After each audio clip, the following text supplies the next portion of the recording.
Olá pessoal, tudo bem? Estamos aqui na nossa terceira aula. Bom, nós acreditamos no seu potencial e desejamos que você tenha um sucesso na sua formação profissional e peço que as nossas aulas estejam munidas aí de papel, caneta e calculadora para que, se tiverem dúvidas, vocês possam postar as mesmas nos fóruns de cada aula. O objetivo dessa aula é onde iremos falar das leis e aplicações de Kirchhoff e associações de capacitores e indutores. A lei de Kirchhoff é uma das técnicas mais empregadas na análise de circuitos. Quando um circuito elétrico tem mais do que uma fonte de tensão elétrica ou mais do que um único resistor, devemos então conhecer outras técnicas aplicadas à solução desses problemas para circuitos elétricos. Então são necessárias outras leis, além de saber a primeira lei de Ohm, que é a lei básica, para a solução de alguns problemas. Aplicadas a essas leis adicionais, temos duas que são essenciais, que são as leis de Kirchhoff. Elas proporcionam de maneira geral e sistemática na análise de circuitos eletrônicos. Existem duas leis de Kirchhoff.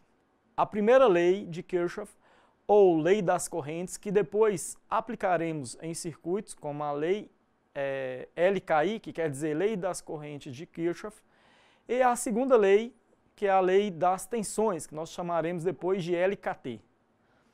As leis de Kirchhoff envolvem conceitos básicos para resolução e análise de circuitos eletrônicos, tanto em corrente contínua como em corrente alternada. Mas, para entendermos bem essas leis, aplicaremos os conceitos de ramos, malhas e nós, aplicadas a circuitos elétricos. Kirchhoff era um físico alemão cujo nome era Gustav Robert Kirchhoff. Esteve entre nós nos períodos entre 1824 e 1887. Existem essencialmente duas leis de Kirchhoff que ele formulou em sua época, sendo elas a lei de Kirchhoff para circuitos elétricos, onde nessa primeira lei foi elaborada para resolver problemas de circuitos eletrônicos mais complexo de grandes variáveis. E dentro dessa primeira lei, ele trabalhou duas que são essenciais até hoje para a solução de circuitos elétricos, que são elas, a lei de Kirchhoff das correntes e a lei de Kirchhoff das tensões, que a gente vai trabalhar com a lei das malhas ou lei nodal.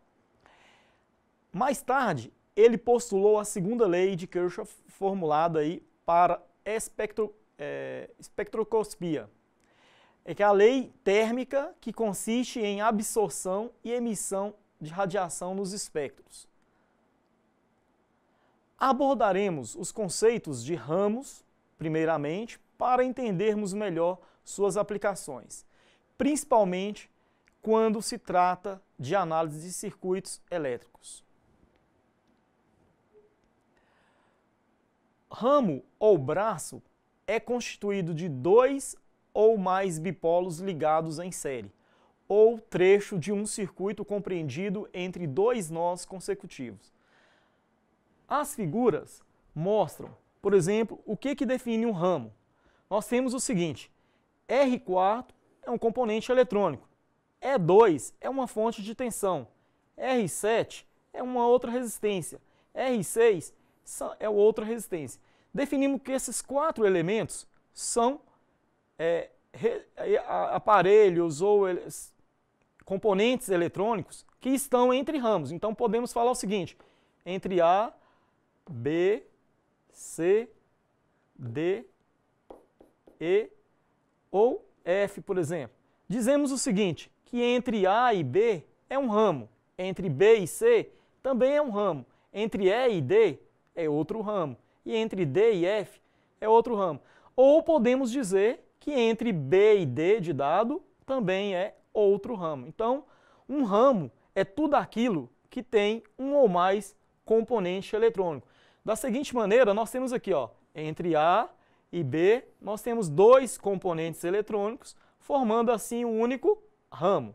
Ou entre E e F, que também com um único componente eletrônico, formando um ramo também. Ou entre C, quer dizer que entre C e D, aqui neste caso, nós temos vários componentes eletrônicos que também podem formar um único ramo.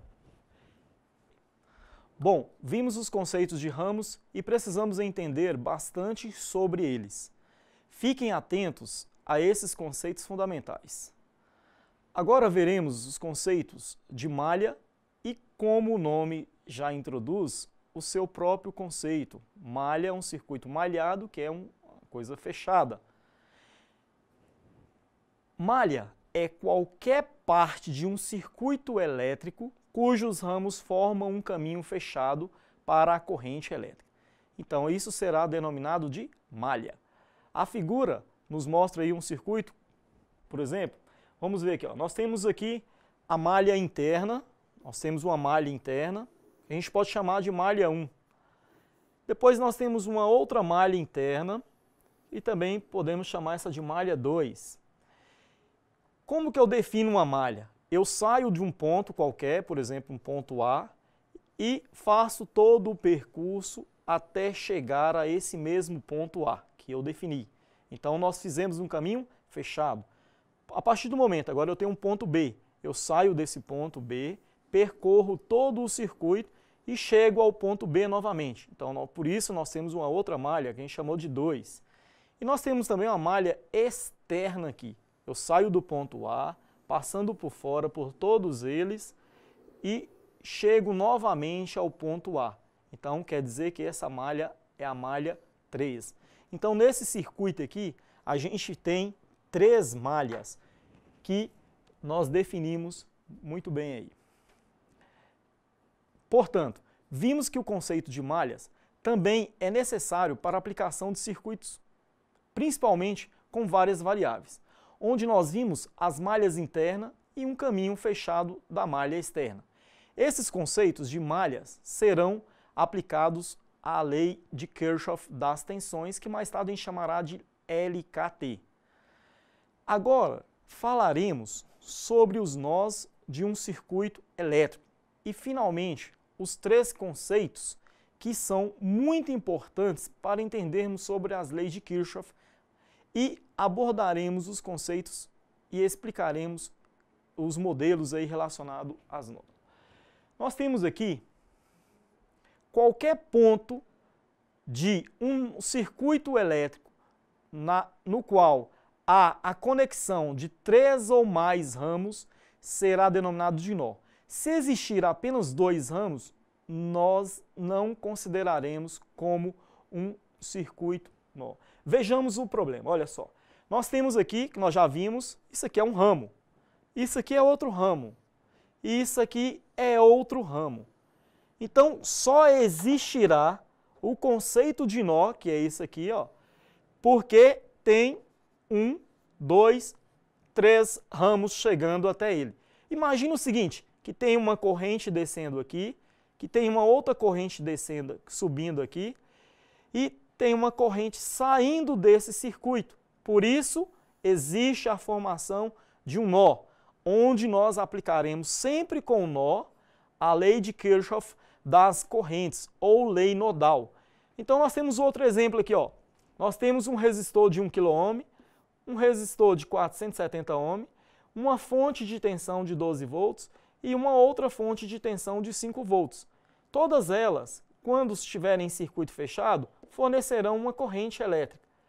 E essas correntes provavelmente se somarão ou se subtrairão e sairão por algum dos ramos. Então, nós definimos um nó como o somatório das correntes que chegam neste nó igual ao somatório das correntes que saem deste nó. Mais tarde a gente vai falar um pouquinho sobre isso. Nós temos aqui um exemplo onde nós temos 2 componentes eletrônicos. Um é a resistência e outro é uma fonte. E nós temos o ponto A. Só porque tem esse pinguinho ou esse ponto, não quer dizer que ele é um nó. E sim, por que ele não é um nó? Porque 2 ou mais ramos, só 2 ramos não forma-se um nó. Eu precisaria de um terceiro ramo para formar um outro nó. Já neste exemplo aqui, nós já temos um nó. Então, nós temos 3 ou mais ramos, forma-se um nó. Então, esse ponto B, ele é um nó, ok?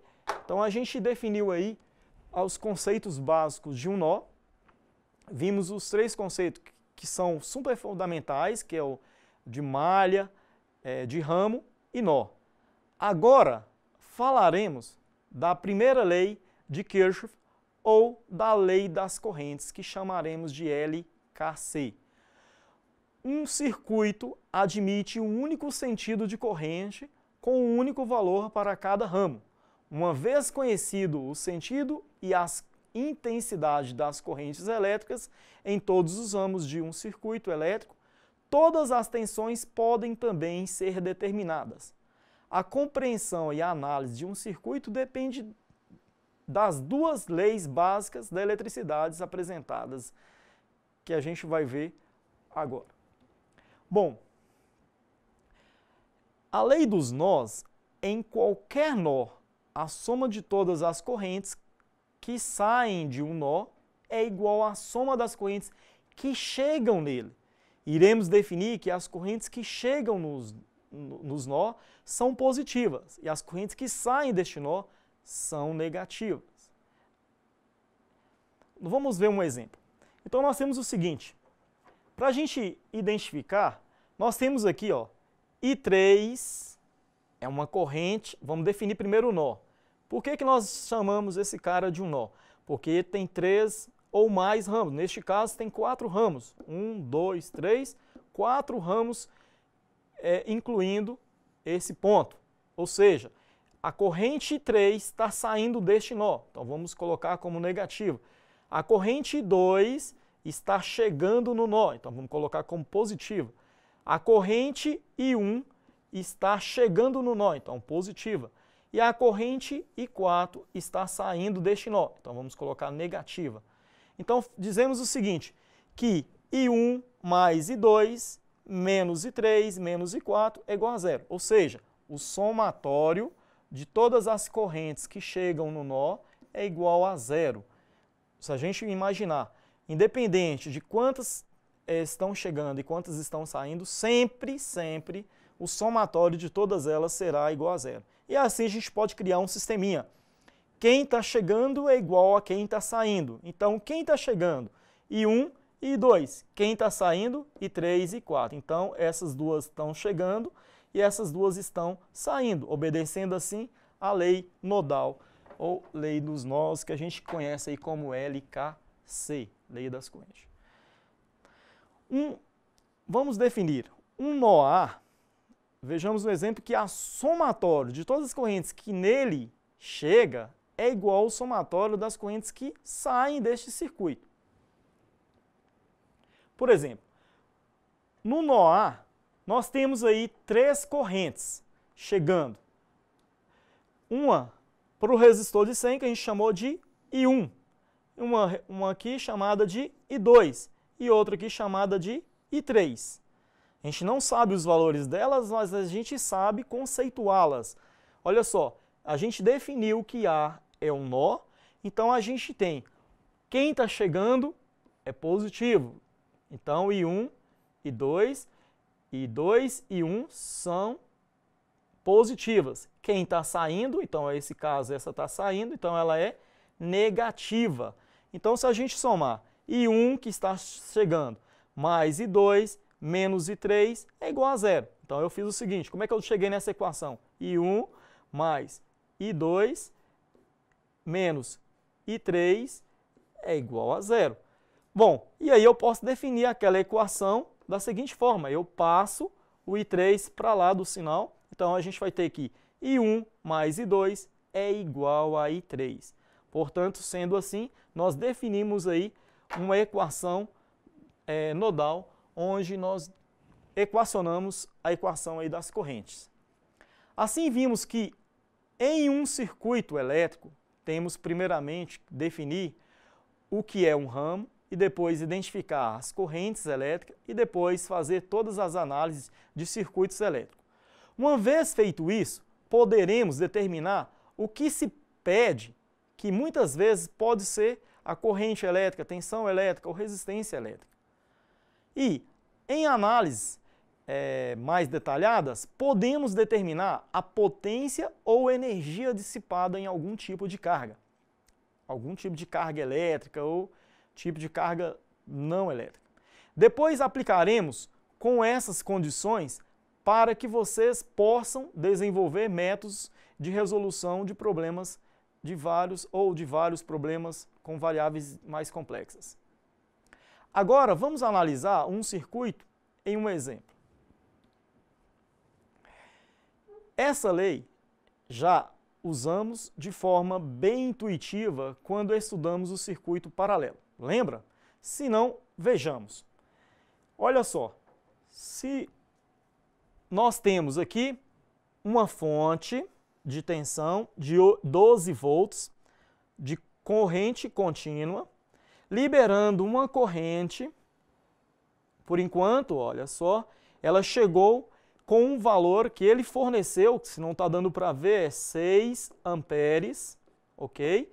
Isso aqui é um multímetro que está ligado em série ao meu circuito, e ela se dividiu em 3 correntes, I1, I2 e I3, onde as correntes I3 era 0,8, a corrente I2 era 1,2 e a corrente I3 é 4 amperes. Então, nós temos aí que o somatório, nós podemos entender que A, esse ponto, é um nó, e a gente pode aplicar a lei de Kirchhoff das correntes, onde o somatório das correntes que chegam é igual ao somatório das correntes que saem. Vejamos, 6 amperes está chegando. Então, tem que sair os 6 amperes para o lado de lá. Então, se somarmos 4 mais 1,2, dá 5,2, mais 0,8, então dá o 6.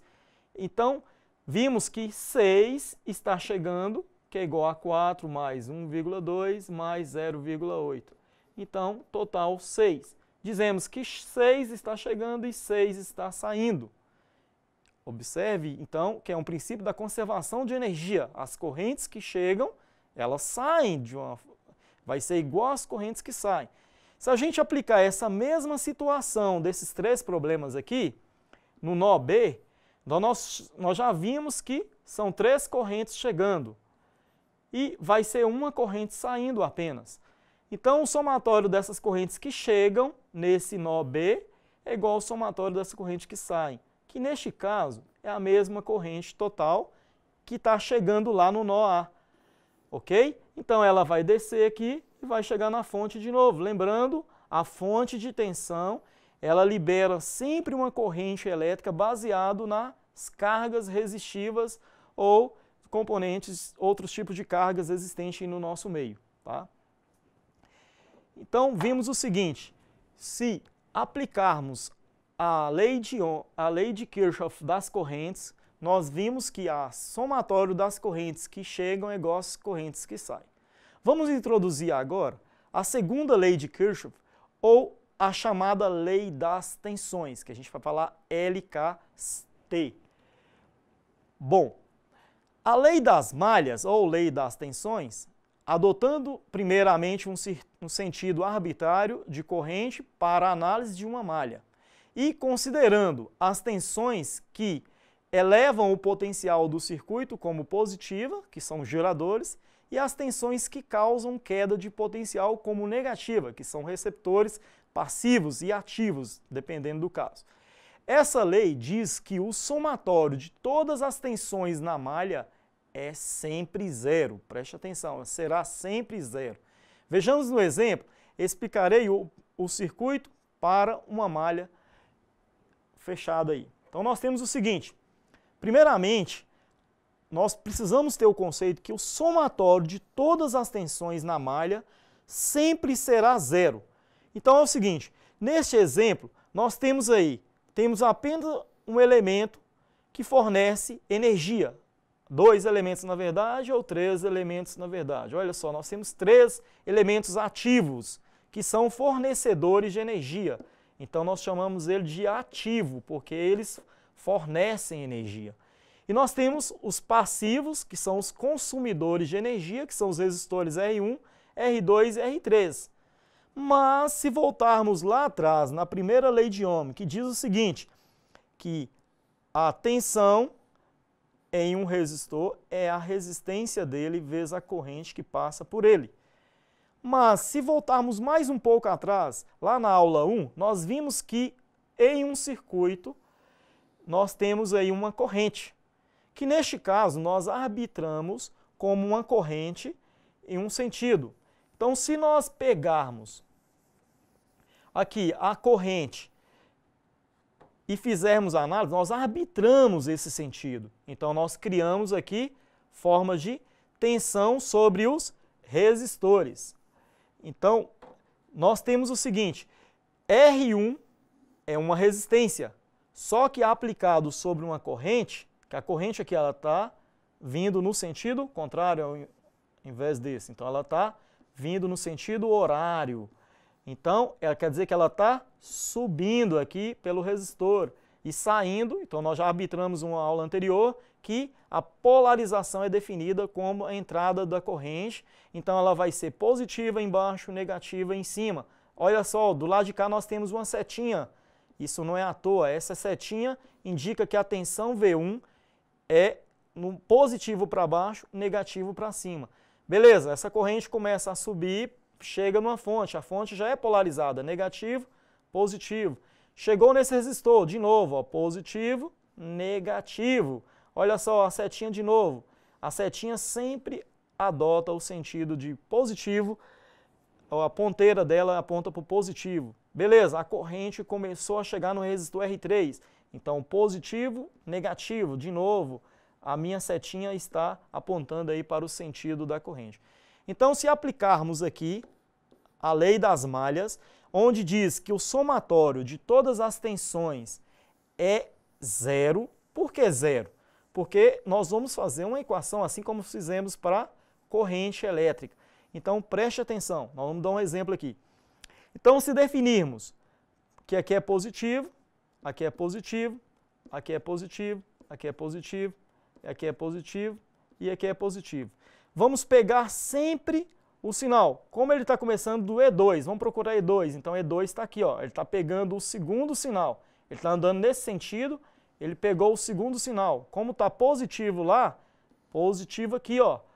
Beleza, chegamos na fonte E3. Como nós estamos pegando o segundo sinal, vamos pegar o positivo dela também. Então, mais E3. Beleza, se a gente seguir o segundo sinal de todas, a gente tem que perseguir para todas elas. Então, chegamos aqui no resistor, onde é positivo em cima, negativo embaixo. Então, V2 é negativo. Então, entrou aqui, ó, V2 negativo.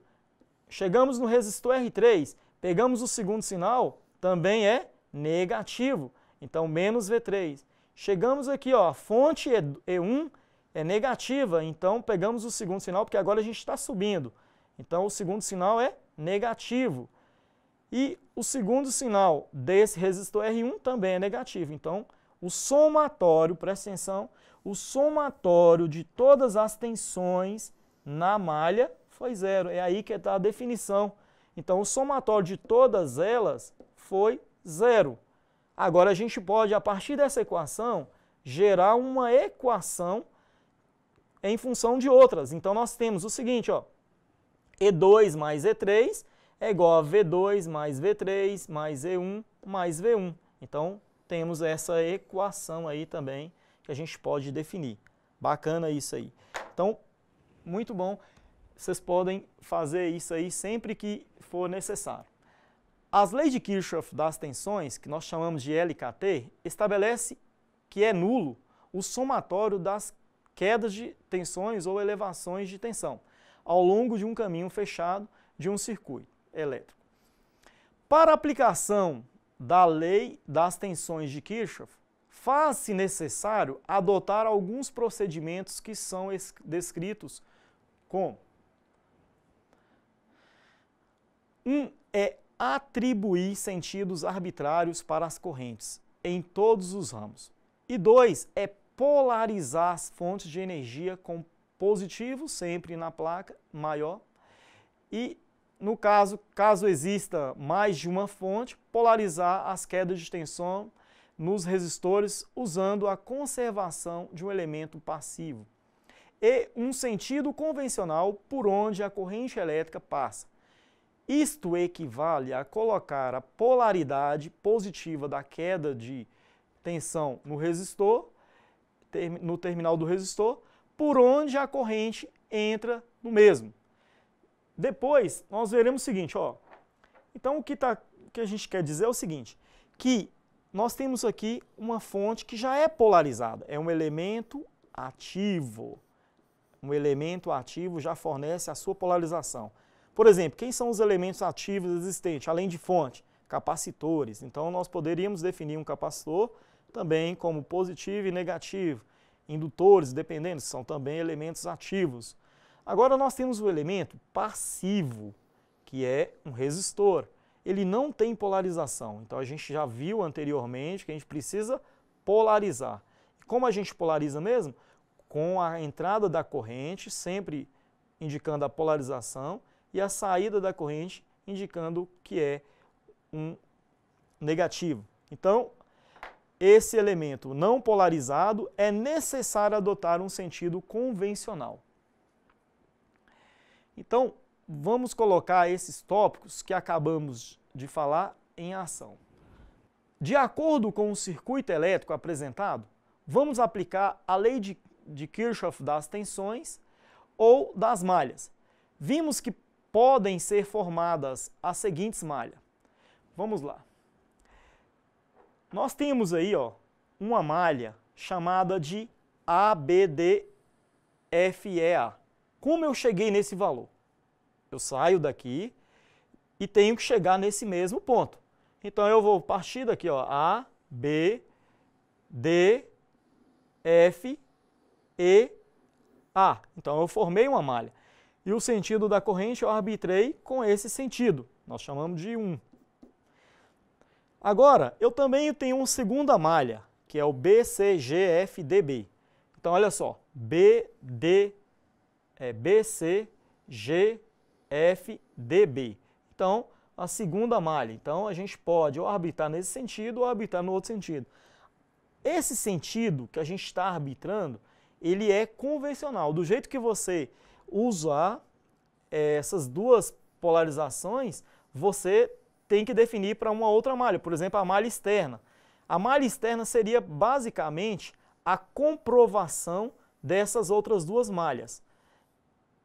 Então, se nós definimos que essa malha seguirá esse sentido e a outra nesse sentido, então a terceira malha, que é essa aqui, que é A, B, C, G, F, E, A, ela tem que seguir as polarizações das malhas internas. Se não seguir essas polarizações dessas malhas internas, vocês não encontrarão valores iguais. Então, isso provocará um erro na sua resolução de problema. Então, definimos. Outra coisa que eu chamo a atenção é nisso aqui, ó. Então, quando nós temos uma malha com dois ramos, onde a corrente aqui, por exemplo, vai descer e a corrente dessa segunda malha também vai descer. Isso é bacana porque do lado de cá é positivo e negativo, do lado de lá é positivo e negativo também. Então, isso facilita na resolução de problemas quando você faz isso. Se você fizesse ao contrário, se você arbitrasse o sentido contrário, essa malha está descendo e essa está subindo. Então, essa está subindo. Então, agora é positivo, negativo, e essa, como está descendo, é positivo e negativo. Então, na hora que a gente for resolver o exercício aqui, a tensão em cima desse resistor R2, nós vamos ter que fazer provavelmente uma subtração entre essas duas malhas. Isso torna o exercício um pouco mais complicado de resolver. Então, preste atenção, sempre usem um método que facilitem a vida de vocês na resolução dos problemas.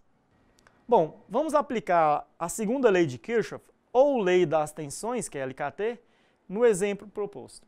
No circuito ao lado, são conhecidos os valores de E1, E3, V1 e V2.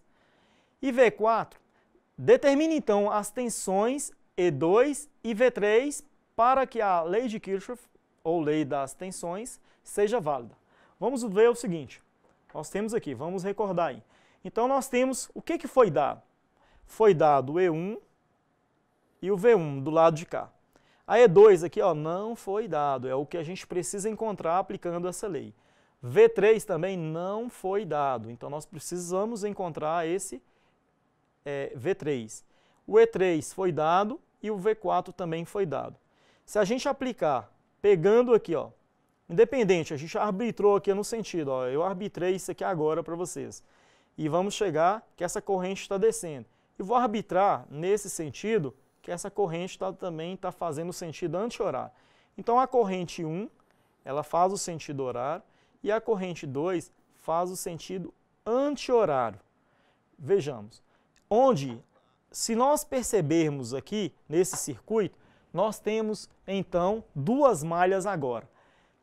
Perceba que no exemplo não foram dadas as polaridades dos elementos nos circuitos. E antes de resolvermos, temos que fazer as polarizações e arbitrar um sentido convencional para isso. Vejamos. Assim, com essas polarizações, seremos capazes de resolver o exemplo proposto. Então vejamos aí.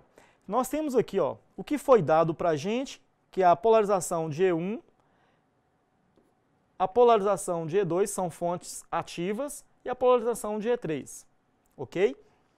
Já o R1, R2, R3 e R4, eles são elementos passivos, então eles não são polarizados, então a gente necessita polarizar.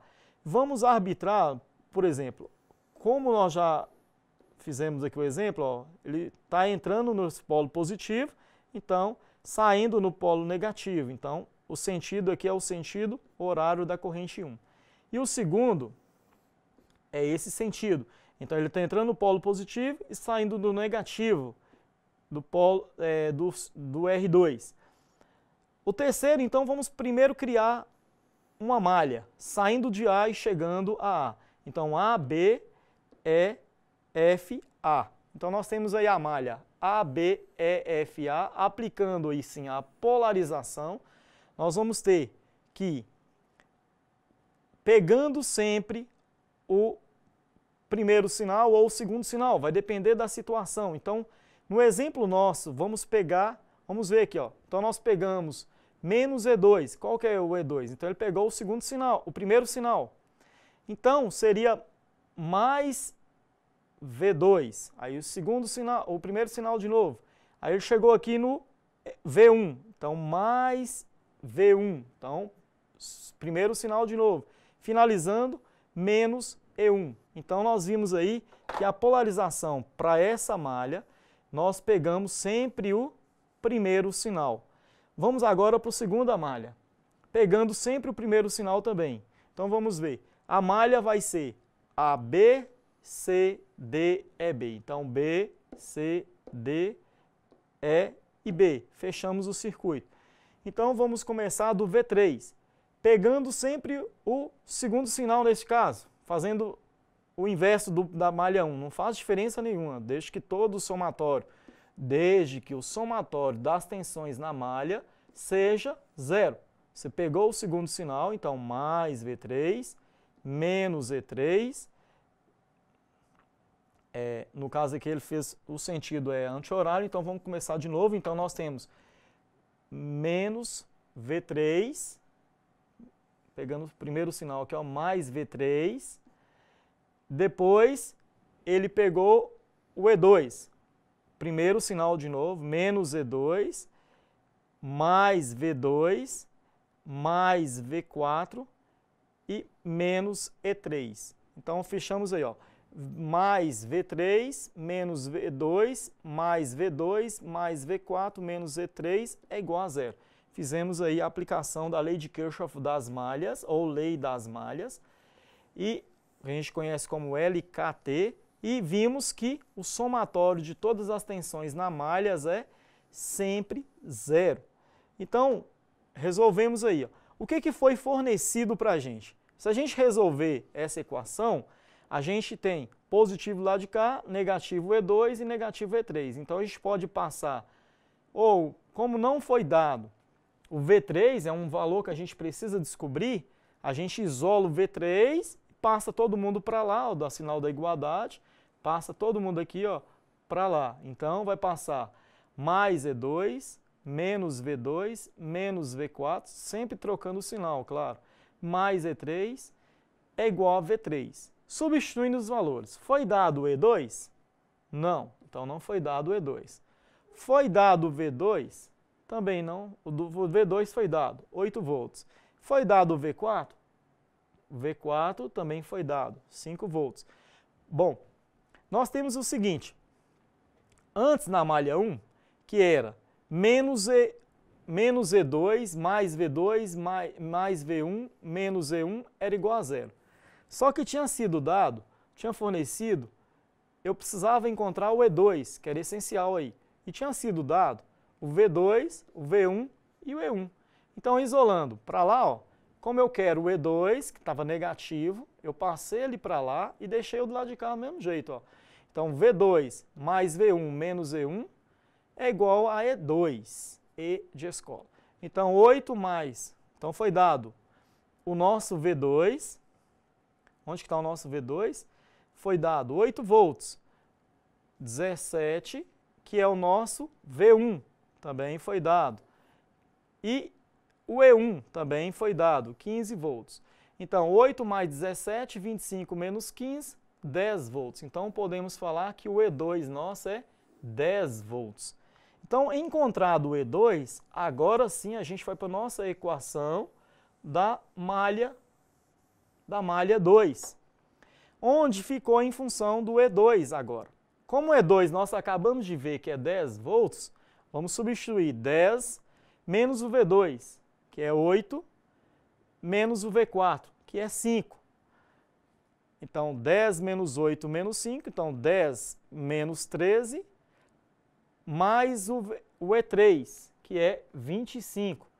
Então, 10 menos 8 menos 5 mais 25, então 10 mais 25, 35, menos 13, 22 volts. Olha só, gente, nós acabamos de definir o E2, que vale 10 volts, e o V3, que vale 22 volts. Vamos agora comprovar para ver se esses resultados estão corretos. Vamos refazer aqui o exemplo, só que agora aplicando a malha externa. Eu poderia resolver com a malha externa inicial? Poderia. Só que como a gente já polarizou esse exemplo, nós vamos também seguir as polarizações para a malha 3. Então, a malha 3 a gente vai fazer saindo de A, passando por B, C, D, E, F e voltando para A. Então, A, B, C, D, E, F, A.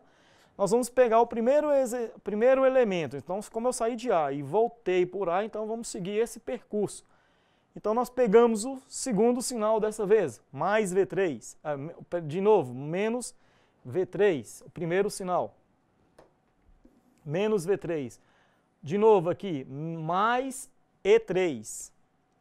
E aqui o primeiro sinal, menos V4. Voltando aqui, ó, passando, mais V1, que aí, ó, mais V1, e, por final, menos E1. Isso tudo, o somatório dessa malha 3 tem que ser igual a zero, das tensões na malha tem que ser igual a zero. Então, se somarmos, V3 foi dado? Foi, que dá 22 volts. E o E3 foi dado? 25. O V4 temos? Já temos. A gente só está querendo achar a comprovação dos resultados das malhas de cima. Substituindo o V3, nós chegamos assim para comprovar. Vamos então só analisar o V3. Então nós temos o seguinte, isolando o V3, passa o V3 para lá, passa o V3 para lá do sinal e fica então o E3 menos V4 mais V1 menos E1 tem que ser igual a V3. Então, olha só, o E3 nosso é 25 volts, então tá aí. O V4 é 5 volts. E o V1 é 17 volts. E o E1, 15 volts. Então, 25 menos 5 dá 20. 20 mais 17 dá 37, menos 15, 22 volts. Percebe que 22 é igual a 22. Isso mostra que você fez o exercício de forma correta. Você, usando a malha externa, ela serviu de uma comprovação para você fazer a análise de resultados. Então, vimos aí que os resultados bateram. Assim, com essas polarizações, seremos capazes de resolver o exemplo proposto que nós fizemos. Com essas polarizações, seremos capazes de resolver os exemplos da mesma forma que a gente viu. Então, qualquer forma, a gente vai poder resolver os problemas de exemplos com malhas. Agora, falaremos de capacitores e das suas associações.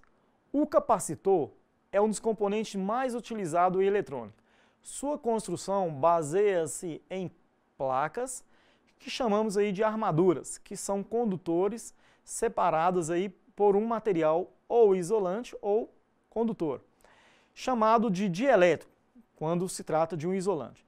Tanto as armaduras como o dielétrico podem ter de formas mais variadas ou as formas de montagem podem ser feitos de diversos tipos de materiais, fazendo assim que tenhamos diversos tipos de capacitores ou de modelos de capacitores. Nos dois próximos assuntos, trataremos de dispositivos reativos, que são capacitores e indutores, bem como suas aplicações em corrente contínua, que primeiramente cabe aqui uma rápida introdução sobre a diferença entre dispositivos resistivos e reativos. E qual é a sua diferença? Um dispositivo resistivo, como exemplo o resistor, é aquele que resiste à passagem de corrente, mantendo o seu valor ôhmico constante. Já o dispositivo reativo reage às variações de corrente, sendo que seu valor ôhmico muda conforme a velocidade de variação de corrente aplicada sobre ele. Essa variação de corrente nós chamamos de reatância capacitiva, que também pode ser indutiva quando se tratar de elementos indutivos. Primeiramente, abordaremos os conceitos de capacitância. Considere duas placas condutoras paralelas A e B, que são denominadas armaduras, separadas por um material isolante denominado dielétrico. Aplicando uma diferença de potencial, que é uma tensão elétrica, entre as placas, com potencial na placa A e um potencial negativo na placa B. A placa, então, cede elétrons para o polo positivo. Vejamos. Nós temos aqui dois tipos. Como é que a gente define um capacitor? Um capacitor é formado por duas placas entre si. Duas placas de um material que podem ser de vários tipos. Aqui nesse meio, nós temos, então, a definição de um isolante. Então, como se a gente tivesse o seguinte, nós temos uma placa positiva e uma placa negativa. E entre eles, haverá sempre um campo elétrico uniforme. Essa é a definição aí interna de um capacitor. Agora, olha só o esquema elétrico de um capacitor. Nós temos o A positivo e o B negativo. Então, os elétrons saem de A e chegam em B. Então, A fornece elétrons e B recebe elétrons. Ou então, A cede elétrons e B recebe elétrons. Olha só, então, só essa fonte aqui de tensão irá alimentar esse capacitor que irá carregar. Então, por exemplo, nós podemos aplicar um circuito onde nós temos uma chave e nós temos um capacitor que poderá, por exemplo, estar descarregando no futuro aí uma resistência. Então, o capacitor, quando essa chave fecha, essa fonte de tensão irá carregar positivamente esse capacitor até um certo limite, que nós vamos chamar de capacitância, e vamos definir pela letra C. E essa capacitância dele, ou a carga armazenada nele, quando essa chave abrir, ela irá descarregar sobre esse resistor, fazendo com que tenha uma curva exponencial dessa forma. Então, vimos aí basicamente as condições de capacitores e as suas características básicas. Capacitor está relacionado a campo elétrico. Mais para frente nós vamos falar de indutor, que está relacionado a campo magnético. Então vimos aí, neste exemplo, que nós podemos aplicar aí as características de capacitores e as suas carga, tensão e capacitância. Conforme a carga Q armazenada nas placas aumenta, a diferença de potencial V entre elas, fazendo com que o fluxo... Então, vejamos alguns modelos de armazenadores de carga elétrica em capacitores. Nós temos, conforme a carga Q armazenada nas placas, aumenta a diferença de potencial V entre elas, fazendo com que o fluxo de elétrons diminua e segue alguns tipos aí, ó, de capacitores. Então, nós falamos o seguinte: quando nós temos um capacitor onde ele pode ser polarizado, ele já é polarizado porque é uma carga armazenada, nós temos, quando ele não tem um fluxo de corrente, ele não está alimentando ninguém, ele terá uma corrente zero. Então, ó, nós temos um capacitor que não é polarizado da seguinte forma. Só temos 3 tipos de capacitores aqui não polarizados. Temos os capacitores polarizados, que são os mesmos, a ideia deles é as mesmas condições, que é positivo, negativo. E temos os capacitores variáveis. Beleza? Olha só, gente, a gente pode ter vários tipos de associação de capacitores onde a gente pode estar armazenando carga. E essas cargas, às vezes, podem ser controladas. E o controle delas é feito através de capacitor variável. Então, vemos aí que temos vários tipos de armazenadores de energia que são capacitores. Então, podemos associar capacitores em série ou paralelo, ou de uma forma mista, que a gente pode ver como é que fica essa associação de capacitores em paralelos. Então, nós temos o seguinte, nós temos aqui a associação de capacitores em paralelo. Nós definimos como, da mesma forma que lá em corrente elétrica, para circuitos paralelos ou circuito série, nós temos uma associação de capacitores em série ou paralelo. Só que a diferença é que a associação paralela de capacitor pode ser comparada com a associação série de resistor.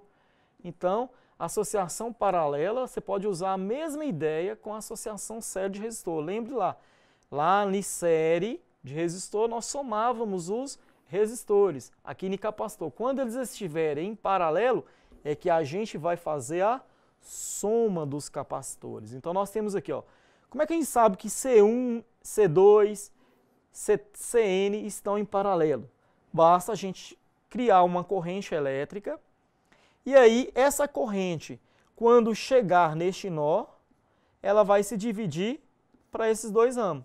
Esse resto de corrente, e X aqui, quando ela chegar neste nó, ela vai se dividir em outra corrente.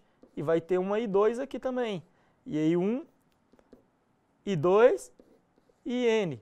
Então, assim, nós definimos um circuito onde temos a mesma diferença de potencial. Se a gente pegar aqui é o polo positivo dessa fonte e é o polo negativo. E como esse cara aqui é um fio, então, se a gente viesse aqui, ó, um multímetro, um voltímetro, e colocar essa ponta de prova aqui e uma ponta de prova aqui, nós veríamos que a tensão nela é 0 volts.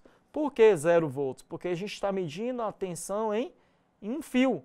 E sempre a tensão no fio ou no filamento é como se a gente estivesse medindo a tensão de curto, que é 0. Né?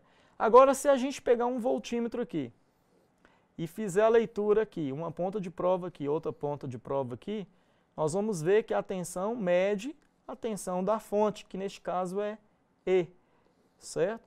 Então, com essa associação, nós podemos então entender um pouco melhor sobre a associação de capacitores, por que eles estão em paralelo e por que eles estão em série. Então, Eles estão em paralelo porque a tensão é igual em todos eles. Se a tensão aqui, ó, é E, aqui também é E e aqui também é E. Então, dizemos que a tensão sobre eles é igual. Então, por isso, podemos concluir que eles estão em paralelo.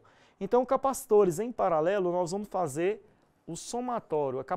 Nós vamos chamar de CT, a capacitância total das capacitâncias, C1, C2, C3, C4 até Cn. Então, quer dizer que a capacitância total é o somatório de todas as capacitâncias. Então, se a gente quer, por exemplo, obter um problema que a gente tem lá na prática, se eu tivesse dois capacitores de 10 microfarad e eu quero um capacitor de 5 microfarad, o que eu faço? Eu coloco ele em série ou em paralelo? Então, se eu quero um de 5, eu colocaria em... vejamos que paralelo faz-se a soma. E série, mais para frente, você vai ter a redução pela metade, no caso. Então, se a gente quer um capacitor resultante de 20 microfarads, basta a gente associar eles em paralelo. E aí nós vamos ter o somatório de suas capacitâncias. Vice-versa. Então, o CEQ aqui, quer dizer a capacitância equivalente de C1, C2 até Cn. E o Cn quer dizer C1, C2 ou o último capacitor, C10, C20, C30, C em diante. Então, vimos aí como é que funciona a associação de capacitores em paralelo. Agora, trabalharemos com a associação de capacitores em série, que terão o seu valor definido aí pelas seguintes expressões. Bom, capacitor em série, como nós já falamos um pouco em paralelo, a associação de capacitores em paralelo, ela equivale à associação de resistores em série. Já que a associação de capacitores em série, vai ser a mesma associação de resistores lá em paralelo. É a mesma ideia. Vocês podem olhar que são as mesmas equações que a gente tem com as associações. Então, quando estiverem estudando capacitores, sempre faz a associação com o resistor. Isso facilitará a resolução de problema. Então, como a gente está querendo saber 3 ou 4 capacitores em série aqui, então nós temos o C1, o C2 e o Cn aqui. Se eu quero calcular a sua capacitância equivalente vista por essa fonte, então nós vamos calcular que 1 sobre o C equivalente é igual a 1 sobre C1 mais C2 mais 1 sobre Cn. Não esquecer que você está achando o somatório dos inversos das capacitâncias. E no final você tem que fazer uma referência ao C equivalente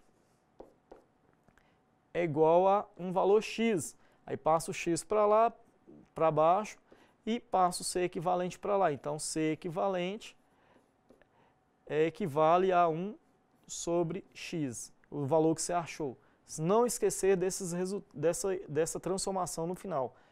Então, vamos supor aqui, já que imaginamos que são capacitores iguais.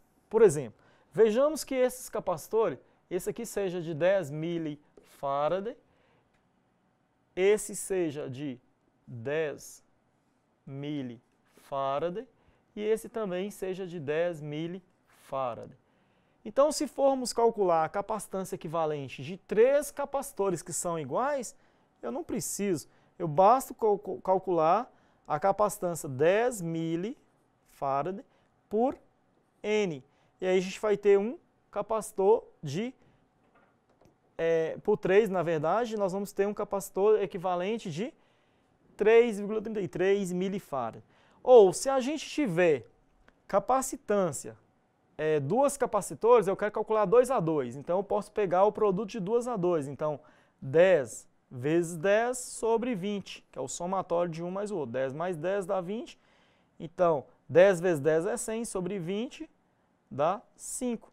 Então, já sabíamos, né, porque já conhecemos lá no resistor, fazendo que o somatório, quando 2 capacitores forem iguais, basta pegar o maior e dividir basta pegar o valor dele e dividir por 2. Então, já sabíamos aí a ideia. Então, quando temos capacitores em série, nós vamos sempre associar a ideia de resistência em paralelo, tá? Então, isso facilitará. Então, se lá agora, lembre-se, outra coisa também, que a capacitância equivalente será, usando essa equação, a capacitância equivalente será sempre menor do que o menor capacitor que tiver na sua rede. Então, se você tiver um capacitor de 5 milifarad, não importa o resultado, e outro de 500 milifarad, a resultante tem que ser menor do que 5 milifarad. Se você não achar isso, isso causará um problema. Já é um modo que você equacionou errado. Então, se tiver apenas 2 capacitores, a gente pode usar essa equação. A gente pode usar essa equação para esse caso também. A gente faz 2 a 2. Depois o resultado desse dá uma capacitância equivalente a. A gente depois faz com essa B aqui. Aí faz CA vezes CB dividido por CA mais CB. Assim a gente acha um C equivalente C aí. Então isso equivale à capacitância série, que é muito bacana de a gente aplicar aí em circuitos elétricos. Vamos agora falar um pouco sobre os indutores e as formas de suas associações. Indutores, nome dado a bobinas, choques, enfim, todos os tipos de enrolamentos. O indutor nada mais é do que uma grande quantidade de fios enrolados sobre um núcleo. Esse núcleo pode ser de ar, ferro, ferrite, etc. A teoria que envolve o uso e funcionamento dos indutores é que permite a construção de transformadores de tensão. Quando o enrolamento é percorrido por uma corrente, nele cria-se um campo eletromagnético próximo a este indutor. Se existir um outro indutor próximo a ele, este campo será induzido de um para outro. Uma corrente no outro indutor irá começar a ser criada quando ocorre essa variação de campo. Se fizermos passar por um indutor uma corrente contínua, só induziremos em outro indutor enquanto a corrente chega ao seu valor normal. Se quisermos induzirmos, sempre precisamos de uma corrente alternada. Então é por isso que só usamos transformadores em corrente alternada. Inicialmente, veremos as expressões de indutâncias equivalentes para indutores afastados aí entre si, de modo que o fluxo magnético de um indutor não interfira no outro. Associações sérias de indutores, nós vamos ver agora como funcionam as associações séries. Os indutores estão ligados de forma que a corrente I seja a mesma em todos eles. Sendo assim, a indutância equivalente é dada por L equivalente, que será a soma de todos os indutores ligados no circuito. Se todos os indutores forem iguais, essa indutância será o valor deles sobre a quantidade do tipo deles. Vejamos aqui no nosso problema, por exemplo, nós temos aqui a simbologia de um indutor, né? L1, L2 e Ln, e nós temos aqui que a indutância equivalente será sempre o somatório deles. Olha só que bacana. A gente agora associa a associação de indutores em série igual à associação de resistores em série. É a mesma proporção. Então, se indutores, se aqui for 2 Henrys, aqui for 3 Henrys, aqui for 5 Henrys, o L equivalente será 5 mais 3 mais 2, 10 Henrys. Henry é a unidade de magnetismo, que a gente vai trabalhar a unidade de indutância. E se nós tivermos vários indutores e todos eles forem os mesmos valores, então nós trabalharemos da seguinte forma. Quando nós tivermos aqui 2 Henrys, 2 Henrys e 2 Henrys, então a indutância equivalente será o número deles vezes a sua indutância. Então, portanto, para esse exemplo, nós temos aí 6 Henrys. Então, é bem simples trabalhar com a forma indutora. Mas uma coisa bacana de indutor é que nós temos ligado a ele um efeito magnético, ao contrário do capacitor, que é um efeito elétrico. Então, nós temos aqui um campo magnético agindo. Então, quer dizer, se existir, por exemplo, um fio de uma linha de tensão, de alta tensão, se por ela existir um campo magnético, esse campo magnético poderá induzir uma corrente no secundário. É o princípio da indução de um transformador, que trata o seguinte: nós temos aqui o núcleo do primário e nós temos aqui o núcleo do secundário.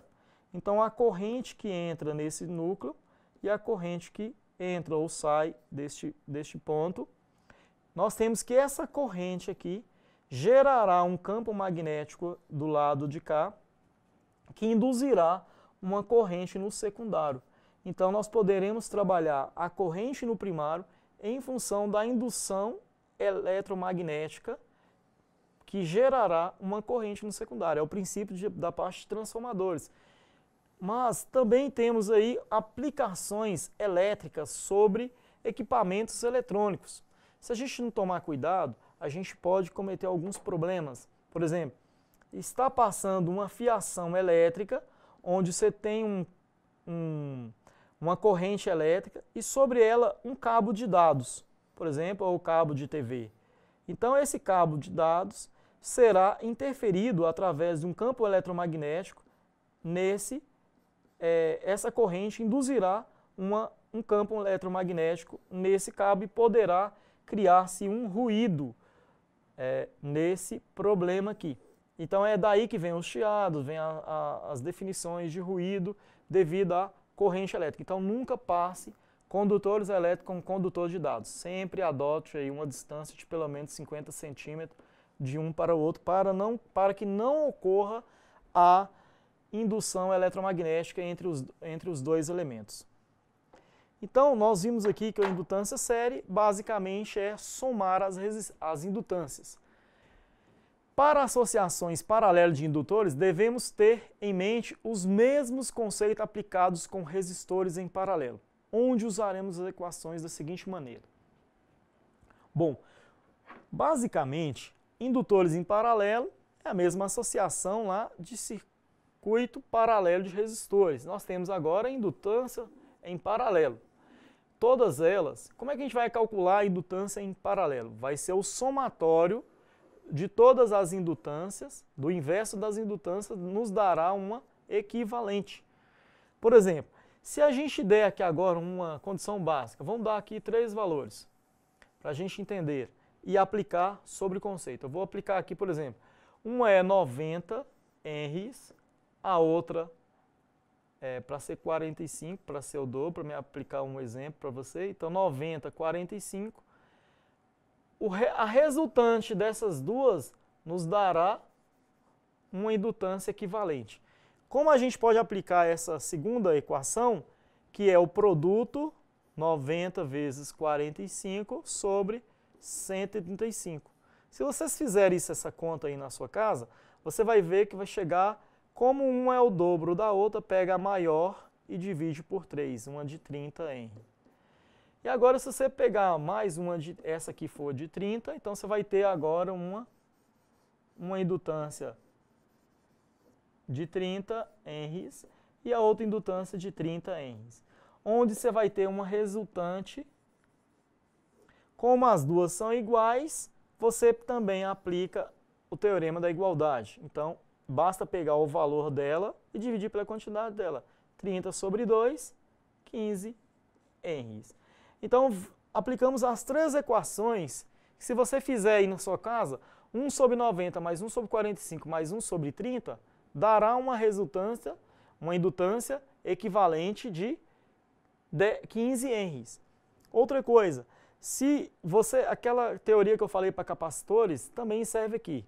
A resultante das 3 indutâncias, você vai olhar qual é menor, 30. Então, a resultante tem que ser sempre menor do que a menor delas. Como a menor era 30, a resultante deu menor, deu 15. Então está coerente o nosso resultado, faz sentido aquilo que a gente está fazendo aqui e se vocês analisarem aí, vocês vão ver que chega nesses valores. Então, sempre aí, adote que o somatório das indutâncias será 1 sobre L1 mais 1 sobre L2 até 1 sobre Ln. Nos dará 1 sobre Lq, que depois definiríamos fazeríamos o inverso e acharemos a indutância equivalente. Bom, pessoal, terminamos nossa aula de hoje com as aplicações das leis de Kirchhoff e associações de capacitores e indutores. Espero você na próxima aula. Não se esqueça de postar as dúvidas nos fóruns na sala virtual. Qualquer dúvida, sempre poste lá que nós responderemos sempre que possível, o mais rápido possível. Tá? Um abraço e até a próxima.